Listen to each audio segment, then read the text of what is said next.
সাল্লাল্লাহু আলাইহি ওয়াসাল্লাম। সম্মানিত মুসল্লিনে কিরাম, মুরব্বিনে আযম, সম্মানিত যুবক ভাইরা, ফর্দানিশি, আমার সম্মানিতা মা এবং বোনেরা, সকলের প্রতি আন্তরিক সালাম জানাচ্ছি। আসসালামু আলাইকুম ওয়া রাহমাতুল্লাহি ওয়া বারাকাতুহু। আলহামদুলিল্লাহ, আল্লাহ সুবহানাহু ওয়া তাআলার দরবারে লাখো কোটি শুকরিয়া, যে মনিব আল্লাহ সুবহানাহু ওয়া তাআলার দরবারে আমাদের সকলকে আল্লাহ পাকের বাইতুল্লাহ ঘরের মেহমান হিসাবে কবুল করেছেন। সেই মনিব আল্লাহ সুবহানাহু ওয়া তাআলার দরবারে লাখো কোটি শুকরিয়া এবং দুনিয়ার সমস্ত ফিতনা ফাসাদ থেকে, হাট বাজার থেকে, হাসপাতালের বেড থেকে যিনি অত্যন্ত মায়া করে, দয়া করে আমাদেরকে আজকে জুমার নামাজ আদায় করার জন্য যিনি সুযোগ করে দিলেন, সেই মুনিব আল্লাহ সুবহানাহু ওয়া তাআলার দরবারে আমরা কালিমাতুশ শুকর আদায় করছি। সকল অন্তঃস্থল থেকে মহান রব্বুল আলামিনের শুকরিয়া আদায় করি। সকল একবার বলি আলহামদুলিল্লাহ। আরো শুকরিয়া আদায় করি যে আল্লাহ পাক রব্বুল আলামিন আমাকে, আপনাকে আখেরি নবী, উম্মতের কান্ডারি নবী, প্রিয় নবী, দুজাহানের বাদশা নবী, নবীদেরও নবী, সাইয়্যিদুল মুরসালিন, খাতামান নবিয়্যিন, সেই নবীর উম্মত হিসাবে আমাকে, আপনাকে এত সুন্দর করে সৃষ্টি করে এই নবীর উম্মত হওয়ার সুযোগ করে দিলেন। তার জন্য অন্তঃস্থল থেকে একবার বলি আলহামদুলিল্লাহ। আমার মতো, আপনার মতো কত মানুষ বটে, কিন্তু এই নবীর উম্মত হতে পারে নাই। আছে না? আছে। আগিলা কালের যত নবী পয়গম্বর চলে গেছেন, তারা কি এই নবীর উম্মত হতে পেরেছেন? পারেন নাই।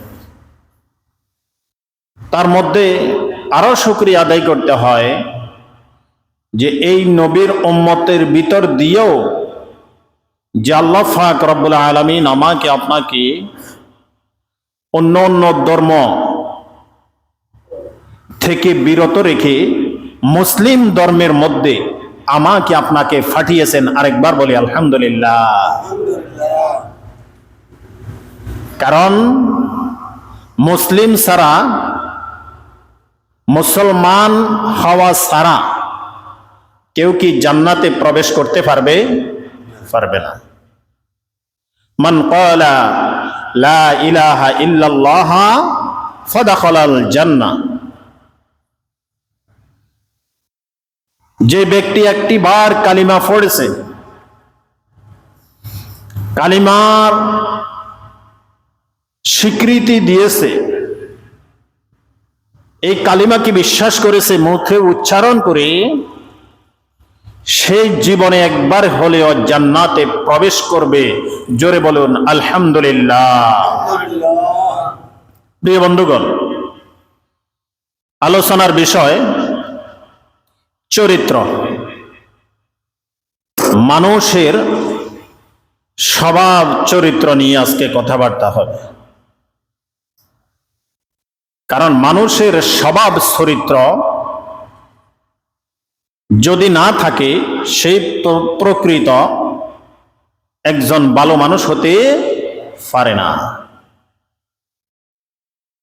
এই জন্য চরিত্র মানুষের কত প্রকার এবং কি কি, এবং চরিত্র গঠন করতে কি কি লাগে, এই সমস্ত বিষয়ের উপরে কিছু কথাবার্তা বলার চেষ্টা করব। আল্লাহ পাক আমাকে বলার এবং আমাদের সকলকে আমলের নিয়তে শোনার তৌফিক দান করুন। আমরা সকলে চিৎকার দিয়ে একবার বলি আল্লাহুম্মা আমিন। সম্মানিত মুসল্লিবৃন্দ,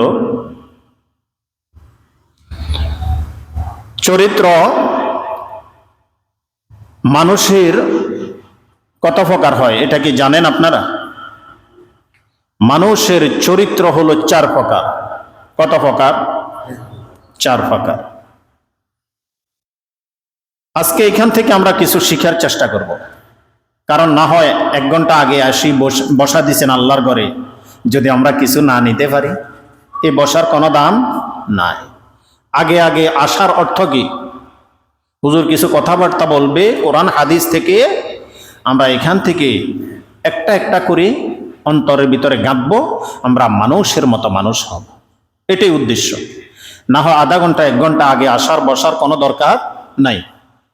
নামাজ পড়তে মাত্র 10 মিনিট লাগে, 1 ঘন্টা আগে আসার কি প্রয়োজন? উদ্দেশ্য হলো এটা। এই জন্য আমাদেরকে কিছু শিখতে হবে।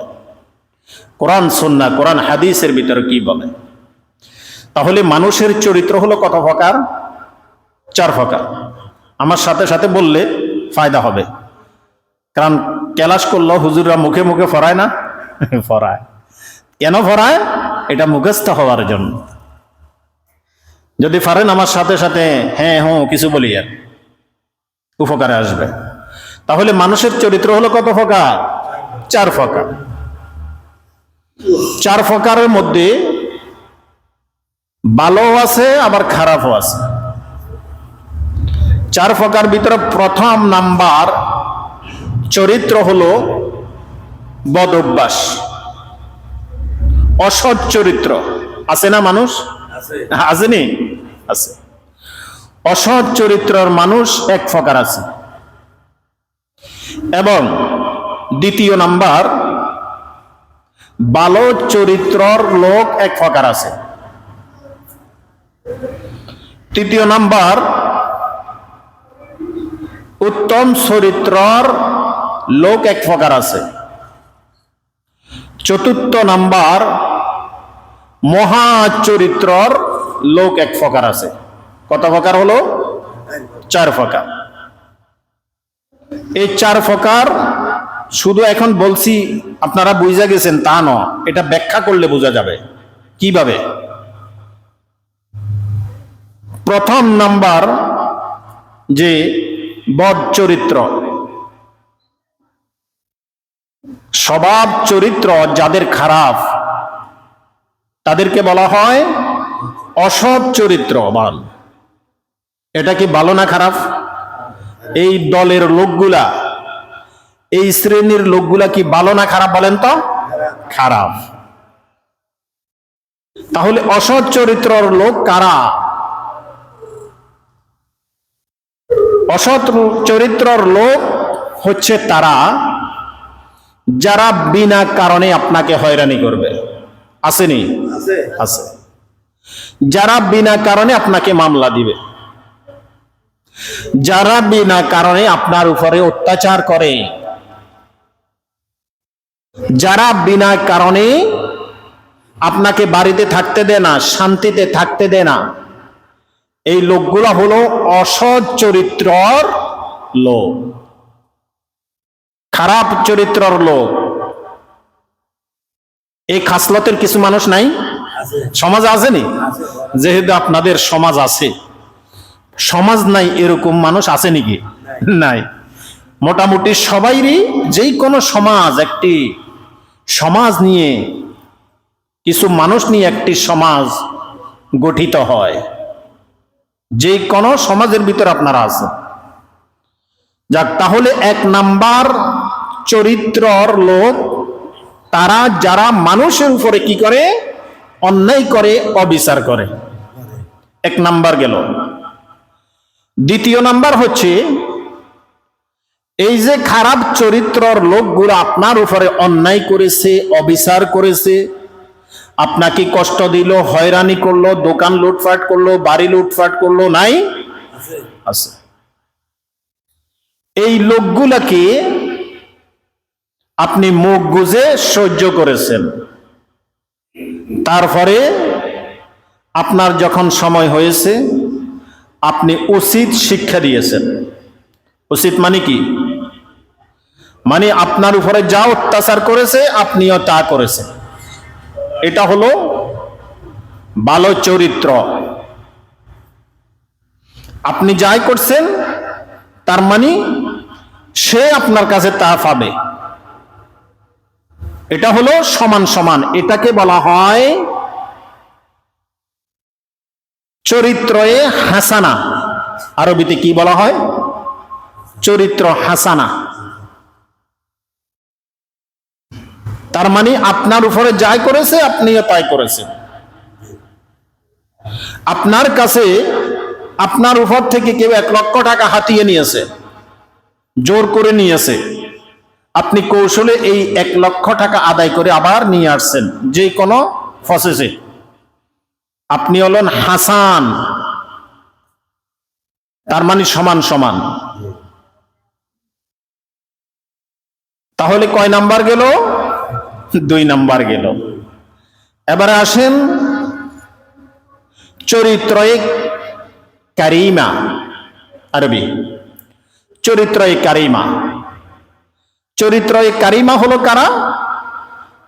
যারা উত্তম লোক, সর্বশ্রেষ্ঠ লোক। এক, যেমন আল্লাহর ওলিগণ। আমাদের দেশে সর্ব উত্তম কিছু লোক আছে, সম্মানিত লোক। তারা মানুষকে কষ্ট দিব তো দূরের কথা, যদিও কষ্ট দেয় তাদেরকে মাফ করে দেয়।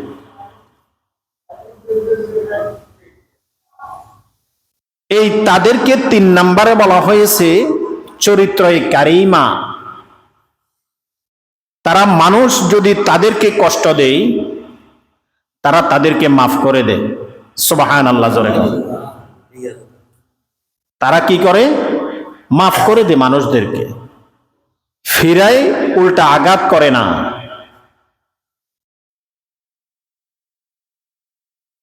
গেল 3 নাম্বার। 4র্থ নাম্বার বলার আগে একটি ঘটনা। আল্লাহর প্রিয় নবী মুহাম্মদুর রাসূলুল্লাহ সাল্লাল্লাহু আলাইহি ওয়াসাল্লামের যুগে এক সাহাবী রাসূল সাল্লাল্লাহু আলাইহি ওয়াসাল্লামের কাছে আসিয়া বলছেন, ইয়া রাসূলুল্লাহ, ইয়া হাবিবাল্লাহ, আমার বাজারে ব্যবসা আছে। ব্যবসা আজকাল থেকে নয়, নবী থেকে ব্যবসা শুরু হয়েছে। সুবহানাল্লাহ জোরে কন্যা। ব্যবসা হালাল না হারাম? হালাল। কোনটা হবে? যদি আপনি হালাল ব্যবসা করেন। কেউ মদের ব্যবসা করে না, এটা তো ব্যবসা এক জাতীয়, কিন্তু এটা কি হালাল? এটা হালাল হবে, কিন্তু এটা তো ব্যবসা। নাউজুবিল্লাহি মিন যালিক। এটা হারাম। হারাম দিয়ে যদি আপনি ব্যবসা করেন এটা হারাম, হারামে থাকবে। হালাল জিনিস দিয়ে ব্যবসা করবেন, এটা আল্লাহ পাক রব্বুল আলামিন বলেন, ওয়া আহাল্লাল্লাহুল বাইআ ওয়া হাররামার রিবা। আমি ব্যবসাকে করেছি হালাল, সুদকে করেছি আমি হারাম। জোরে বলুন সুবহানাল্লাহ। আল্লাহর প্রিয় নবী মুহাম্মদুর রাসূলুল্লাহ সাল্লাল্লাহু আলাইহি ওয়াসাল্লামের কাছে এক সাহাবী আসিয়া বলেন, ইয়া রাসূলুল্লাহ, ইয়া হাবিবাল্লাহ, আমি একটি কাপড়ের দোকান দিয়েছি। ওই কাপড়ের দোকানের ভিতরে একটি ছেলে রেখেছি, একটি কর্মচারী রেখেছি। আল্লাহর রাসূল সাল্লাল্লাহু আলাইহি ওয়াসাল্লামকে বলেন, ইয়া রাসূলুল্লাহ, ইয়া হাবিবাল্লাহ, ও আমার প্রিয় নবী, লোকটাকে যখন আমি দোকানে বসাইয়া যাই, লোকটাকে যখন আমি আমার কর্মচারীকে দোকানের ভিতরে বসাইয়া যাই, তখন আমার অনদেখা সেই কাপড় চুরি করে ফেলে, টাকা পয়সা চুরি করে ফেলে। ইয়া রাসূলুল্লাহ, ইয়া হাবিবাল্লাহ, আল্লাহর রাসূল, আমি এখন কি করা? আপনার কাছে আমি চলে এসেছি সঠিক সমাধানের জন্য। আল্লাহর রাসূল সাল্লাল্লাহু আলাইহি ওয়াসাল্লাম উত্তর দেওয়ার আগে ওই লোকটা বলতেছে, আল্লাহর রাসূল বলছেন, তার উপরে তুমি কি কোনো অন্যায় করো? অপরাধ করো? কয় না, আমি কিছুই করি না, মাস শেষ হলে তার বেতন, তার পাওনা আমি তাকে বুঝাইয়া দেই। তো তাহলে সেই চুরি কেন করবে? বলতেছে আমি তো তা জানি না, তবে যখন সে চুরি করে তখনই আমি তার উপরে প্রহার করি, তার উপরে পিটুনি দেই, তার উপরে আমি অত্যাচার করি। আমি যে তার উপরে এইভাবে অত্যাচার করি, আমি যে তার উপরে এইভাবে শাস্তি প্রয়োগ করি, এটা কি আমার জন্য হালাল হবে কিনা? আল্লাহর রাসূলের কাছে যখন এইভাবে প্রশ্ন করল, আল্লাহর রাসূল প্রশ্নের জবাবে বললেন, ও আমার সাহাবী, যদি তুমি সত্যি সে সুদ চুরি করিয়া থাকে, তার উপরে যদি তুমি আঘাত করো, প্রহার করো, তাকে যদি তুমি শাস্তি দাও, ওই শাস্তির ওই লোকটা যে চুরি করেছে ইসলামী শরিয়া মোতাবেক যদি যে যতটুকু শাস্তি পাবে অতটুকু শাস্তি যদি তুমি দিয়ে দাও, তাহলে তুমি ইনসাফ কায়েম করেছ। আর যদি তুমি ওই ইসলামী শরিয়া মোতাবেক যে শাস্তিটা চুরির সেই ফাওনা, ওই ফাওনা থেকে জমি তুমি এক চুল পরিমাণ শাস্তি তুমি তাকে দাও, তুমি মনে রাখো, বলে যেও না কিয়ামতের ময়দানে ওই বেশি শাস্তি দেওয়ার কারণে তুমি আল্লাহর দরবারে আসামি হিসেবে উঠতে হবে। জোরে বলেন নাউজুবিল্লাহ। বলছে যে ইয়া রাসূলুল্লাহ, ওই লোকটা চুরি করে আর আমি শাস্তি দিই, এখন এটা কি আমার জায়েজ হবে? বলছেন যদি ইসলামী শরিয়া অনুযায়ী যদি সে যতটুকু শাস্তি পাওয়ার যোগ্য ততটুকু তুমি দিতে পারো, এর চাইতে যদি ঠুসি একটা বেশি দিলাও, ফিটা একটু বেশি দাও, তাহলে কিয়ামতের ময়দানে তুমি আল্লাহর কাছে দায়ী থাকবা। একটা কথা আছে, কয় ছুরিবিদ্যা মহাবিদ্যা যদি পারে, আর কিলের নাম রহমতুল্লাহ যদি খাইতে পারে। কথা বুঝছেন? যদি ধরা খায় আদর করে সারি দে নাকি, না কিলের উপরে কিল, বাজারে ধরা খেলে তো শেষ। মানে কোন দিক থেকে আসতেছে কিল এবারও দেখে না চোখে, উড়ে উড়ে আই পরে পিঠের উপরে। তো আল্লাহ রাসূল সাল্লাল্লাহু আলাইহি ওয়াসাল্লাম এইভাবে প্রশ্ন করলেন চরিত্র নিয়ে, এইভাবে ব্যাখ্যা করেছে মুহাদ্দিসিনে কেরাম। তাহলে কত নাম্বার গেল? 3 নাম্বার। চতুর্থ নাম্বার হলো উত্তম মহা চরিত্র। জোরে বলুন সুবহানাল্লাহ। একটা হলো ভালো চরিত্র হাসান, আর একটা হলো উত্তম চরিত্র, চরিত্রয়ে কারিমা। চতুর্থ নাম্বার হলো চরিত্রয়ে আজিমা। জোরে বলুন সুবহানাল্লাহ। এই চরিত্রয়ে আজিমা দুনিয়ার কোন মানুষের হতে পারে না। এই চরিত্র আমার আপনার সাধারণ মানুষের পক্ষে সম্ভব নয়। এই চরিত্র হলো নবী পয়গম্বরদের চরিত্র। জোরে বলুন সুবহানাল্লাহ। আল্লাহর রাসূল সাল্লাল্লাহু আলাইহি ওয়াসাল্লাম যারা উত্তম চরিত্র মহা চরিত্রর অধিকারী হয়, তাদের উপরে যখন অত্যাচার করা হয়, তাদের উপরে যখন মারধর করা হয়, নবীদের উপরে অত্যাচার করা হয়েছে, পয়গম্বরদের উপরে অত্যাচার করা হয়েছে, কিন্তু নবী পয়গম্বর মুহাম্মদুর রাসূলুল্লাহ সাল্লাল্লাহু আলাইহি ওয়াসাল্লামের উপরে যখন চরিত্র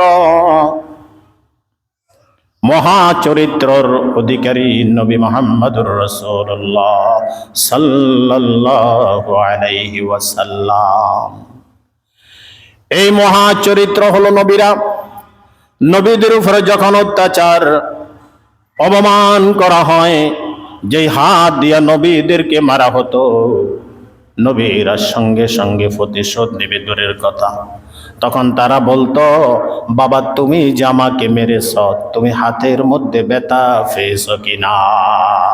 সুবহানাল্লাহ। যারা মারতো তাদেরকে উল্টা প্রশ্ন করত, তুমি যে আমাকে আঘাত করছো, হাতে ব্যথা পাইছো? ওয়া ইন্নাকা লাআলা খুলুকিন আযীম, খুলুকে আযীমা দিয়ে নবীদের চরিত্র গঠন করেছেন কে? আল্লাহ পাক রব্বুল আলামিন। খুলুকে আযীমা, এই জন্য নবীদের চরিত্রের উপরে পৃথিবীর কোন মানুষের চরিত্র হতে পারে না। আল্লাহর প্রিয় নবী মুহাম্মদুর রাসূলুল্লাহ সাল্লাল্লাহু আলাইহি ওয়াসাল্লামের চরিত্রের সার্টিফিকেট স্বয়ং আল্লাহ সুবহানাহু ওয়া তাআলা দিয়েছেন। ওয়া ইন্নাকা লাআলা খুলুকিন আযীম, হে নবী আমি আপনাকে উত্তম চরিত্র খুলুকে আযীমা দিয়ে আপনার চরিত্র আমি গঠন করেছি। জোরে বলুন সুবহানাল্লাহ। এই জন্য পৃথিবীর নবীদেরও নবী আমার আপনার নবী, নেতাদের নেতা সাইয়্যিদুল মুরসালিন। সাইয়্যিদিনা শব্দের অর্থ নেতা, ইমাম। নবীদেরও নবী হলো আমার আপনার নবী মুহাম্মদুর রাসূলুল্লাহ সাল্লাল্লাহু আলাইহি ওয়াসাল্লাম। সেই নবী সার্টিফিকেট স্বয়ং কে দিচ্ছেন? আমার আল্লাহ পাক রব্বুল আলামিন। আপনার সার্টিফিকেট চেয়ারম্যান, বোর্ড অফিসের চেয়ারম্যান দেয়, সার্টিফিকেট দেয় না? কোন কাজে বিদেশ যাবেন সার্টিফিকেট লাগবে, হজে যাবেন সার্টিফিকেট লাগবে, চেয়ারম্যান দিবে। কিন্তু আমার আপনার নবীকে পৃথিবীর কোন মানুষ পড়াইতেও পারে নাই, পারবেও না, এবং নবীর সার্টিফিকেট দুনিয়ার কোন মানুষ দিতে পারে নাই, পারবেও না। এবং আমার আপনার নবীর উস্তাদি হচ্ছেন আল্লাহ পাক রব্বুল আলামিন। জোরে বলুন সুবহানাল্লাহ। উত্তম চরিত্রের অধিকারী, এই জন্য চরিত্র গঠন করতে হবে। তাহলে প্রথম নাম্বার চরিত্রের যে কথা বলেছি সেটা হলো খারাপ চরিত্র, বদ চরিত্র। এই বদ চরিত্রের মানুষ এই দেশে কোনো অভাব নাই। আর উপরের যে লেভেল চতুর্থ নাম্বার, ওইটাও দুনিয়াতে বর্তমানে আর নাই। আছে মাঝখানের দুইটা। কোনটা কোনটা? চরিত্রয়ে হাসানা, চরিত্রয়ে কারিমা। হাসানা হলো ভালো লোক যারা, সাধারণ লোক যারা মানুষের উপরে অত্যাচার করে না, অবিচার করে না, অযথা মামলা দেয় না, হামলা দেয় না, বাড়ি ছাড়া করে না, তারা হলো ভালো লোক, চরিত্রয়ে হাসানা।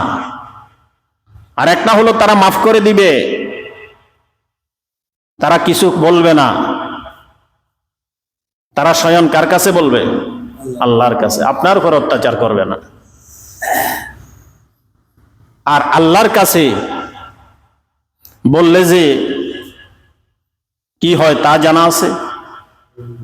আল্লাহ রসুল বলেন,